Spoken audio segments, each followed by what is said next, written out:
우중에도 기도의 자리에 함께 하신 사랑하는 소명의 가족 여러분, 주님의 이름으로 환영합니다. 또 영상으로 함께 하신 또 소명의 가족 여러분들도 또 환영합니다. 기도하겠습니다. 주님 감사합니다. 당신 배웁기 위해서 성소에 나오고 또 말씀 앞에 조아린 하나님의 백성들 기억하시고 또 말씀으로 찾아가 주시옵소서. 기도할 때 하나님 그 마음에 다가가 주시옵소서. 하늘의 은총을 갈망하며 나온 자녀들입니다. 각자의 형편과 필요를 따라서 주님 채워주시옵소서. 우리의 하나님이 되어 주시옵소서. 주님이 얼마나 우리의 삶에서 중요한 분인지를 알고 인정하고 느끼는 시간 되게 하여 주시옵소서. 우리 구주 예수 그리스도의 이름으로 기도하옵나이다. 아멘. 주신 말씀 역대상 21장 18절에서 30절까지 말씀 제가 봉독해 올리겠습니다. 여호와의 천사가 갓에게 명령하여 다윗에게 이르시기를, 다윗은 올라가서 여부스 사람 오르난의 타작마당에서 여호와를 위하여 제단을 쌓으라 하신지라. 이에 갓이 여호와의 이름으로 이른 말씀대로 다윗이 올라가니라. 그때 오르난이 밀을 타작하다가 돌이켜 천사를 보고 오르난이 4명의 아들과 함께 숨었더니 다윗이 오르난에게 나아가매 오르난이 내다보다가 다윗을 보고 타작마당에서 나와 얼굴을 땅에 대고 다윗에게 절하매 다윗이 오르난에게 이르되 이 타작하는 것을 내게 넘기라. 너는 상당한 값으로 내게 넘기라. 내가 여호와를 위하여 여기 한 제단을 쌓으리니 그리하면 전염병이 백성 중에서 그치리라 하니 오르난이 다윗에게 말하되 왕은 취하소서. 내 주 왕께서 좋게 여기시는 대로 행하소서. 보소서 내가 이것들을 드리나이다. 소들은 번제물로, 곡식 떠는 기계는 화목으로, 밀은 소제물로 삼으시기 위하여 다 드리나이다 하는지라. 다윗 왕이 오르난에게 이르되 그렇지 아니하다. 내가 반드시 상당한 값으로 사리라. 내가 여호와께 드리려고 내 물건을 빼앗지 아니하겠고 값 없이는 번제를 드리지도 아니하리라 하니라. 그리하여 다윗은 그 터 값으로 금 600세겔을 달아 오르난에게 주고 다윗이 거기서 여호와를 위하여 제단을 쌓고 번제와 화목제를 드려 여호와께 아뢰었더니 여호와께서 하늘에서부터 번제단 위에 불을 내려 응답하시고 여호와께서 천사를 명령하심에 그가 칼을 칼집에 꽂았더라. 이때 다윗이 여호와께서 여부스 사람 오르난의 타작마당에서 응답하심을 보고 거기서 제사를 드렸으니 옛적에 모세가 광야에서 지은 여호와의 성막과 번제단이 그때 기브온 산당에 있었으나 다윗이 여호와의 천사의 칼을 두려워하여 감히 그 앞에 가서 하나님께 묻지 못하더라. 아멘. 어제 본문 1절부터 17절은 다윗이 인구조사하고 거기서 하나님께서 진노하셔서 심판하시는 장면 보았습니다. 그것을 배경으로 하는데요. 이 기사는 인간적으로 하면 다윗이 사실 성전 건축할 자격이 없다라는 것을 보여주는 겁니다. 동시에 하나님이 임재하시는 성전, 그것은 하나님의 축복이면서 동시에 또 이스라엘 백성들에게는 재앙이 될 수 있다는 사실도 보여줍니다. 하나님의 임재가 항상 우리에게 그 자체로 축복만 되는 것이 아니고 우리가 어떤 사람인지에 따라서 그 임재가 가장 두려운 것이 될 수 있습니다. 또한 성전의 존재 자체가 앞으로 결코 그들에게 축복을 보장해 주지 못한다라는 생각. 아마 이것은 이스라엘 백성들이 이제 나라를 잃고 나서 성전이 있음에도 불구하고 나라를 잃고 나서 뼈저리게 느꼈던 것입니다. 그것은 이제 포로에서 돌아와서 다시 저 성전만 재건되고 저 성전 중심으로 나라가 세워지기만 하면 예전에 다윗의 영화를 회복할 것이라고 하는 그 기대가 얼마나 헛된 것인지 우리에게 보여줍니다. 그것은 우리도 마찬가지죠. 교회 건물 중요하고 교회 시스템 중요하고 돈도 중요하고 사람도 중요하지만 가장 중요한 것은 거기에 있지 않고 하나님과의 관계에 있다는 사실, 이것을 이제 상기시켜주는 말씀입니다. 그래서 앞으로 성전 건축 나올 건데 사실 건물 건축보다 하나님의 백성이 건축되는 것이 더 중요하고 다윗이 아마 성전 건축을 잘 준비하고 나중에 성전 건축은 솔로몬이 하는데 건축 자재나 인력을 준비하는 것보다 훨씬 중요한 것이 결국 마음의 준비다라고 하는 메시지를 주고 있습니다. 오늘은 여전히 지금 전염병에 의해서 심판이 진행되고 있는데 여호와께서 그때 천사를 통해서 선지자 갓에게 당신의 뜻을 전달하십니다. 갓에게 직접 말씀하실 수도 있는데 보통 선지자에게 직접 말하기도 했는데 천사를 보내서 갓에게 말씀하셨다고 하는 것은 이 명령이 너무나도 중요했다는 것을 의미합니다. 오늘 본문의 강조점은 제사 자체가 아니라 제사를 드릴 장소에 초점이 맞춰져 있습니다. 하나님은 다윗에게 여부수 사람 오르난 혹은 아라우나의 타작마당에 제단을 쌓으라고 명령하실 겁니다. 하나님이 제사를 명령하셨다는 것은 이제 죄를 용서하시고 재앙을 거두실 용의가 있다는 뜻이기도 합니다. 자, 놀랍게도 그 예루살렘은 이미 다윗에 의해서 정복됐는데 일부 세력도 남아 있었던 것처럼 보이고요. 이 여부수 사람 오르나는 굉장히 땅을 많이 가진 부유한 사람이었습니다. 23절에 보면 나중에 믿음의 사람이라고 밝혀집니다.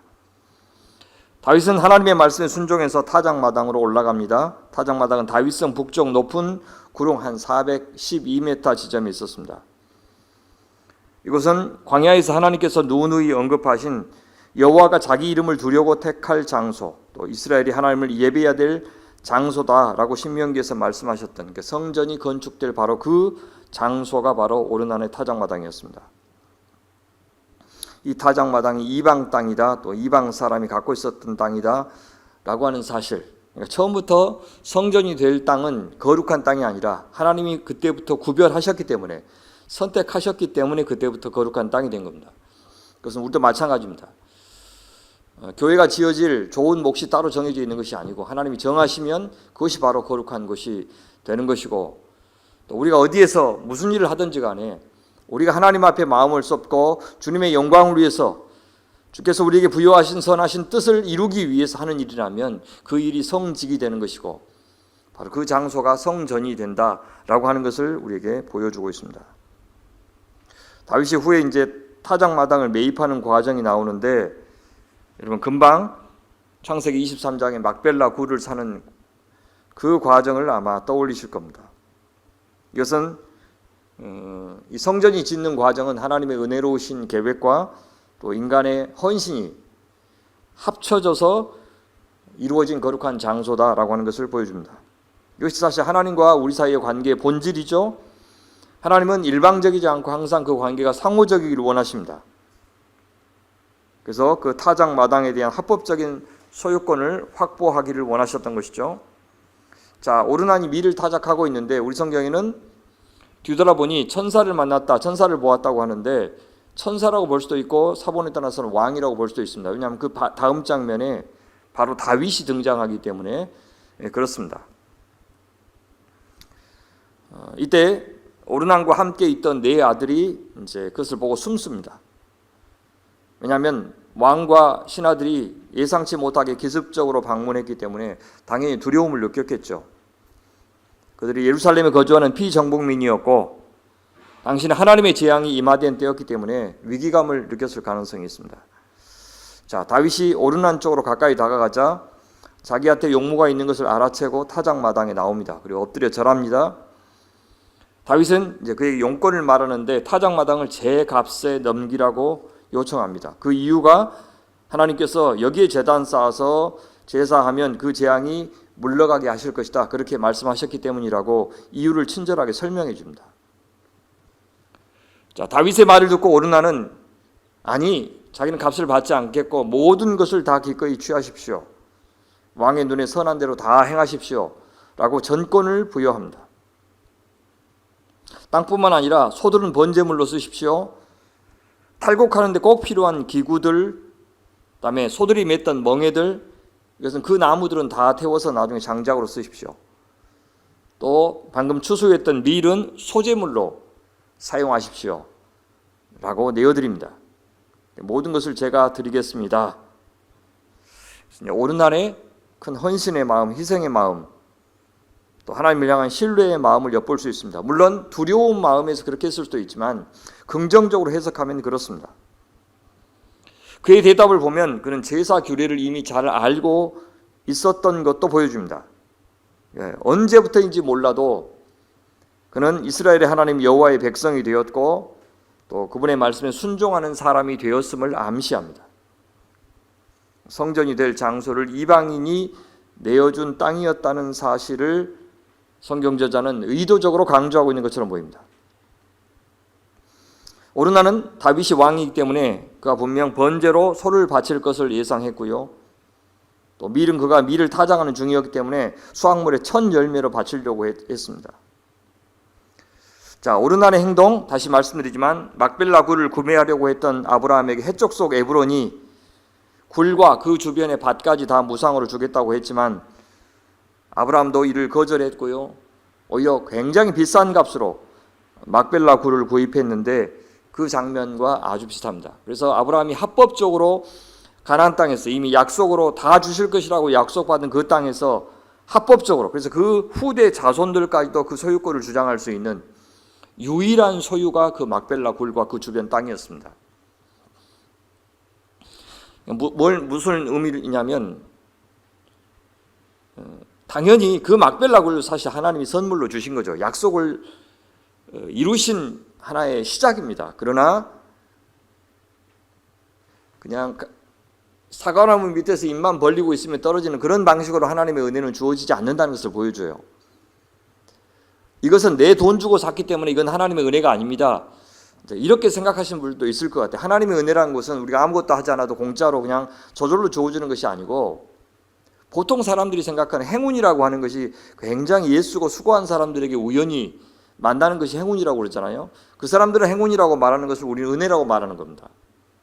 은혜는 아무것도 안 하고 수고하지 않고 열망도 없고 간절히 추구하지도 않는 사람에게 오는 것이 아니라 찾고 두드리고, 그죠? 그렇게 구하는 사람에게 주시는 것이 하나님의 은혜라는 겁니다. 그것은 내가 열심히 구했기 때문에, 추구했기 때문에, 열심히 노력했기 때문에 얻는 것이 아니고 우리가 한 것에 비해서 우리가 받는 것은 어마어마하게 크기 때문에 그것을 선물 혹은 은혜, 그렇게 말하는 겁니다. 그래서 그 막벨라 굴도 큰 돈을 지불하고 사도록 그렇게 하나님께서 하셨던 겁니다. 이 오르난이 이방인이었다는 사실, 나중에 언약궤를 맡았던 오벳 에돔이라는 사람, 그다음에 성전 건축을 할 때 참여했던 아주 건축의 달인 후람이라는 사람, 이런 사람들은 다 공통점이 뭐냐면 이방인들입니다. 그 이방인들이 여호와를 인정하고 또 하나님의 귀하신 사역에 동참했다라는 것을 보여줍니다. 역대기에서는 전반적으로는 이스라엘이 야곱의 후손이라고 하는 정체성을 무척 강조합니다. 다른 한편으로는 이런 신실한 이방인들의 사례를 통해서 하나님 나라에서 진짜 중요한 것은 혈통이 아니다, 바로 신앙이다. 신앙이 하나님의 백성됨을 결정하는 가장 중요한 기준이다. 그래서 하나님과의 올바른 관계 속에서 신앙 공동체가 형성된다라는 사실을 강조하는 것이 이 역대기 기록입니다. 다윗은 오르난의 관대한 호의를 거절합니다. 참된 속죄, 또 하나님과의 화목, 이것은 자신의 희생 없이 이루어지지 않음을 알기 때문입니다. 지금 현재 진행되고 있는 이 전염병이 자기의 판단착오, 자기의 실수, 하나님의 아주 크신 존재감, 이것들보다는 자기의 전략, 자기들이 갖고 있는 눈에 보이고 숫자로 확인되는 그것에 의해서 자기 나라의 운명이 결정될 것처럼 생각했던 자기 때문에 그렇게 숱한 사람들이, 무고한 사람들이 목숨을 잃었기 때문에 자기 희생 없이는 진정한 화해와 용서가 이루어지지 않는다고 하는 사실을 깨달았다는 겁니다. 우리도 그렇죠. 우리가 잘못했으면 그 대가를 치르지 않겠다는 마음은 그런 용서를 바라는 마음이 아닙니다. 내가 무슨 대가를 치르더라도 하나님, 당신과의 관계만은 내가 회복하고 싶습니다 라고 하는 것이 진짜 회개하는 마음이고 용서를 구하는 마음이지, 아무 일 없었던 듯이 과거 내가 잘못을 저지르기 전으로 돌아가게 해주십시오, 그것이 용서를 구하는 마음이 아닙니다. 그것은 제가 잘못했으면 대가를 치르고 희생도 하고 고생도 하고, 그러나 하나님과의 관계만은 제가 유지하고 싶습니다, 그런 태도가 진정으로 용서를 구하는 마음이죠. 그래서 금 600세겔을 지급했는데 이것도 막벨라 굴을 살 때와 마찬가지로 매우 큰 금액입니다. 왜냐하면 나중에 한 90년 후에 오므리 왕이 사마리아 산지 전체를 다 구입합니다. 그래서 그곳으로 그 도읍을 옮겨요. 사마리아 북이스라엘의 수도로 새로 정해지는데 이게 오므리 왕조에서부터 시작됩니다. 그때요 6,000세겔로 그 사마리아 전체를 다 삽니다. 사마리아 전체가 6,000세겔인데 이 조그마한 마당, 그죠? 타작 마당과 그 주변에 이제 성전 부지까지 합쳐서 600세겔이면 그 어마어마하게 비싼 땅입니다. 왜냐하면 거기가 예루살렘, 여러분 가보신 분들은 아시겠지만 굉장히 높은 지역에 있어서 농사를 지을 수도 없고요. 그 지역은 이제 군사적인 요새로는 적합하지만 사실은 그 자체만으로 좋은 땅은 아닙니다. 그런데 그 높은 지역에 땅을 사면서 600세겔을 줬다는 것은 큰 값을 지불했다고 할 수가 있습니다. 사무엘서에서는 은 50세겔을 또 준 것으로 나오는데 이것은 아마 소들에 대한 대가였을 것이다 그렇게 추측합니다. 다윗은 거기서 이제 번제와 화목제를 드리는데 우리 알다시피 번제는 헌신과 순종, 화목제는 하나님과의 교제의 회복, 이것을 뜻하는 제사입니다. 다윗이 제물을 바치면서 하나님의 긍휼을 구하자 드디어 하나님이 응답하시는데 번제단에 불을 내려서 응답하십니다. 그래서 하나님의 살아계심, 또 하나님께서 얼마나 다윗의 제사와 기도를 기쁘게 받으시는지를 눈으로 확인할 수 있도록 그렇게 해주십니다. 우리가 살면서 기도했을 때, 헌신했을 때, 온 공동체가 하나님 앞에 마음을 합쳤을 때 내가 네 기도 듣고 있다, 내가 너를 기뻐한다 라고 하는 반드시 사인을 주시고 눈으로 확인할 수 있는 복을 허락하시는 것을 우리는 봅니다. 이것을 기복주의라고 이야기하면 안 돼요. 살면서요 내 기도 지금 나한테 이루어지지 않아도 언젠가는 이루어질 것이다, 항상 그런 기대만을 가지고 끝까지 믿음으로 기도하면서 살 수 있는 사람이 도대체 누가 있습니까? 없습니다. 그런 사람은 아예 존재하지 않습니다. 그래서 하나님은 우리 인생에, 제가 제 인생을 돌아보기만 해도 소위 손에 잡히는 기도 응답이라는 것이 무수하게 많아요. 그럴 때마다 제 믿음이 생겼지, 제가 언젠가는 하나님이 말씀을 약속해 주셨기 때문에 나한테 이루어지지 않아도 반드시 이루어질 것이다, 그런 기대만 가지고 또 기도하고 그렇게 할 수 있는 사람은 아니었습니다. 저는 우리 공동체도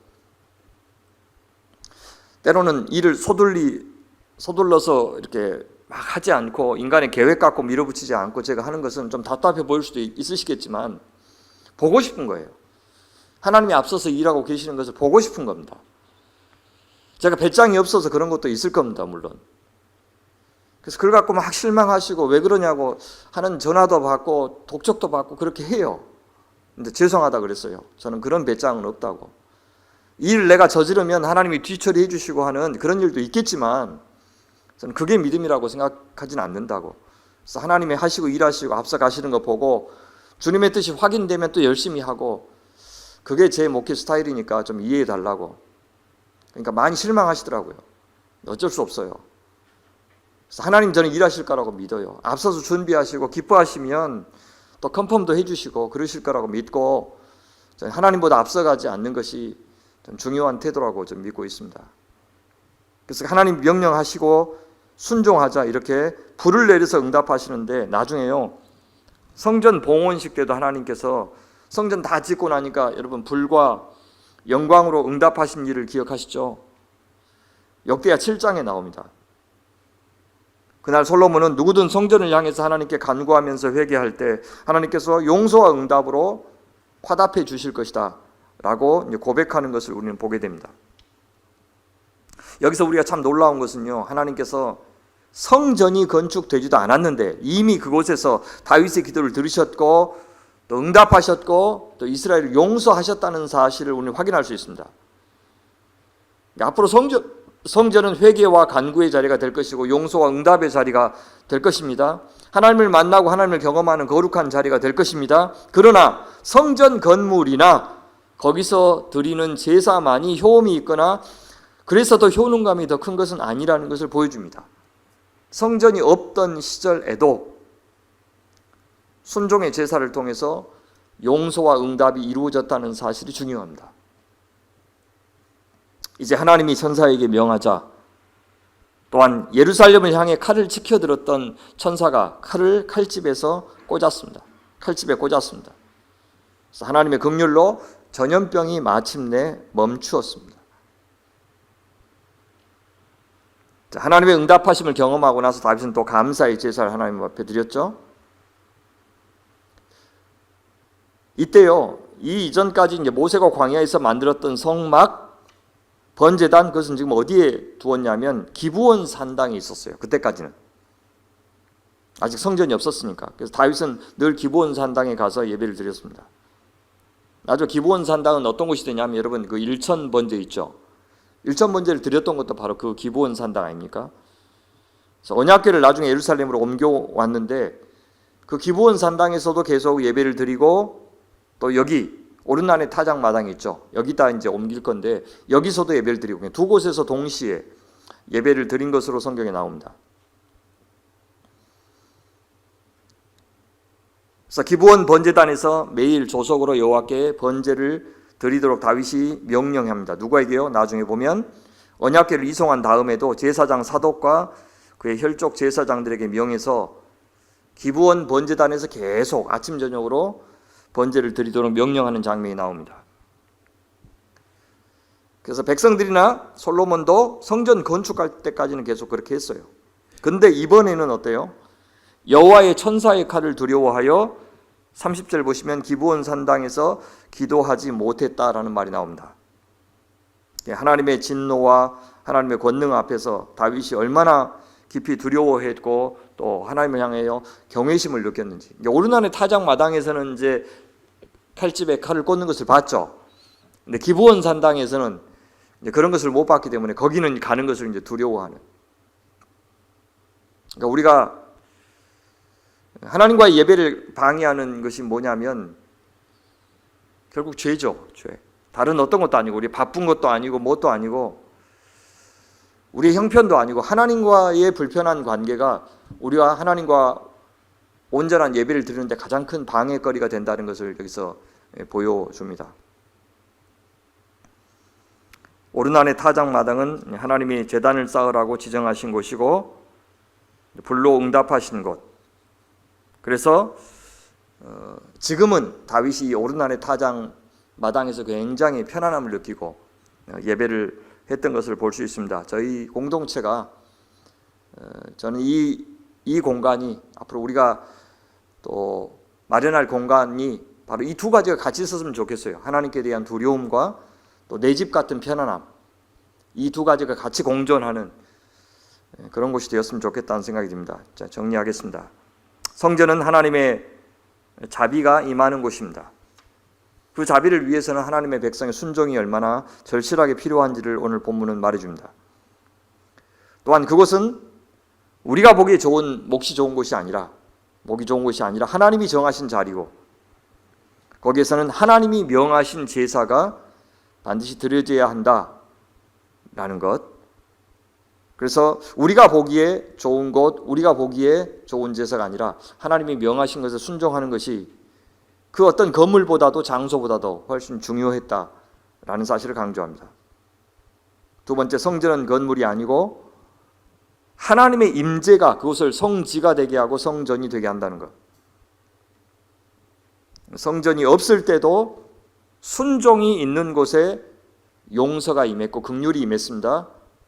건물보다 훨씬 중요한 것은 하나님과의 관계다 라고 하는 것 보여주고요.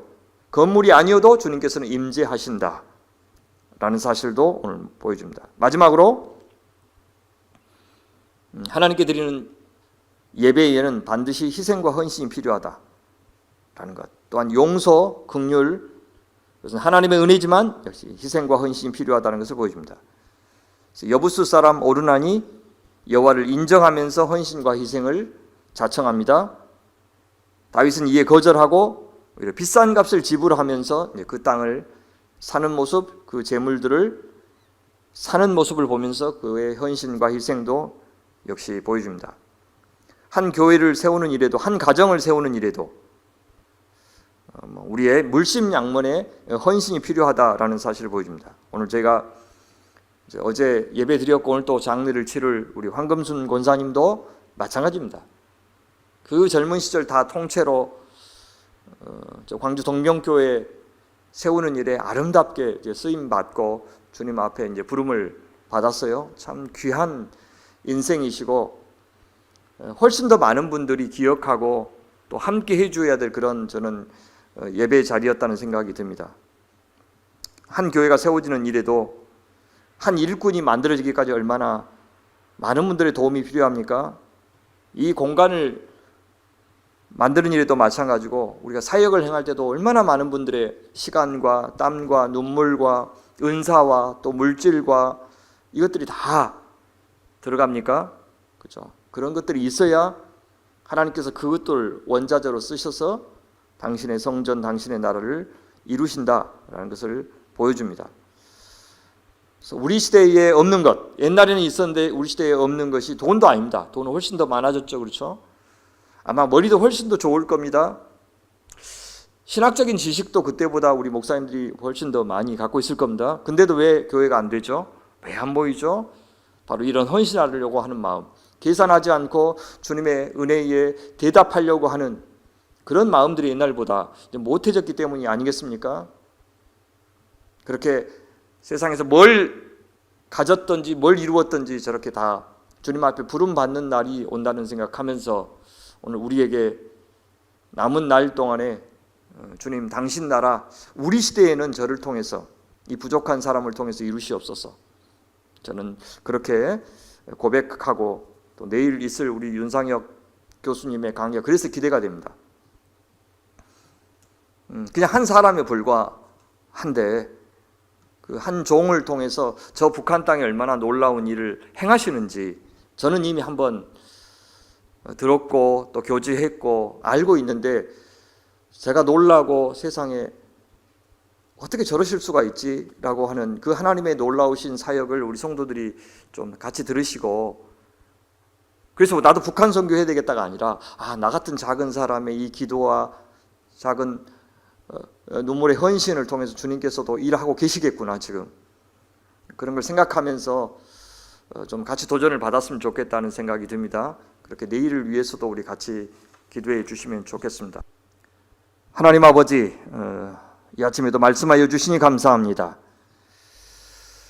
용서받을 수 있는 길, 주님과의 관계가 회복될 수 있는 길을 저희한테 열어주셔서 감사합니다. 생명의 길이신 예수님을 오늘 그 모든 구약의 그림자들의 완성으로 우리 가운데 허락하셨음을 깨닫게 하셔서 감사합니다.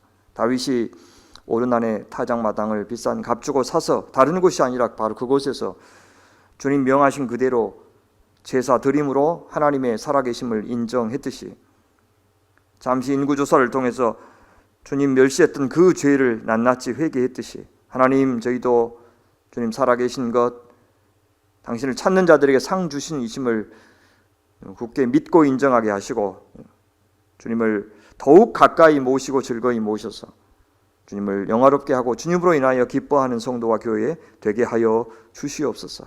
저에게 허락하신 갖가지 시련들을 통해서 저희가 하나님을 어떤 분으로 여겨왔고 우리에게 허락하신 축복을 어떻게 받았고 우리의 삶의 궁극적인 목표 어디에 두고 여태 인생 살아왔는지 그래서 우리가 어디를 향해서 가고 있고 무엇을 위해서 지금 살고 있는지를 잘 알도록 도와주시옵소서.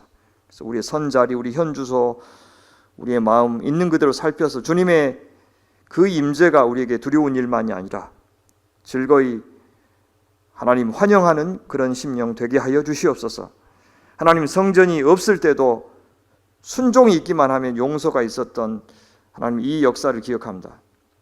성전이 있어도 불순종했을 때는 아무 소용없고 심판이 있었던 것도 기억합니다. 그러니 주님 이제 저희에게도 주님이 전부가 되게 하여 주시옵소서. 저희의 몸은 점점 약해지고 살다 보면 질병도 생기고 언젠가는 또 이렇게 우리 황금순 원사님처럼 죽겠지만 생명의 주님 늘 우리 하나님이 되어 주시옵소서. 주님이 오늘 거하시는 성전이 되기를 기뻐하는 저희가 되게 하여 주시옵소서. 하나님 내일의 예배를 오늘 또 준비합니다. 윤상혁 교수님 일본에서 와서 다시 광주까지 내려오셨다고 말씀 전하고 또 태백으로 올라가셔야 되는데 그 모든 도로에서의 여정에 주님 안전하게 지켜주시고 동행하여 주시옵소서. 그 입술을 통해서 주님이 하신 일들을 들으면서 하고 계시는 일들도 들으면서 온 성도의 주님 앞에 영광을 돌리며 비록 작고 미약한 저희를 통해서도 주님이 역사하실 줄 믿고 기대하며 우리 자신을 주님 앞에 드리기를 다시 한번 마음에 작정하는 복된 예배 자리 되게 하여 주시옵소서. 오늘 있을 황금순 권사님 발인 예배 또 장례 끝나는 시간까지 주님 동행하셔서 유족들에게 주님만 주실 수 있는 참된 위로, 격려, 또 생명의 소망 불어넣어 주시옵소서. 주님께만 의탁하며 감사드리며 우리 구주 예수님 이름으로 기도하옵나이다. 아멘.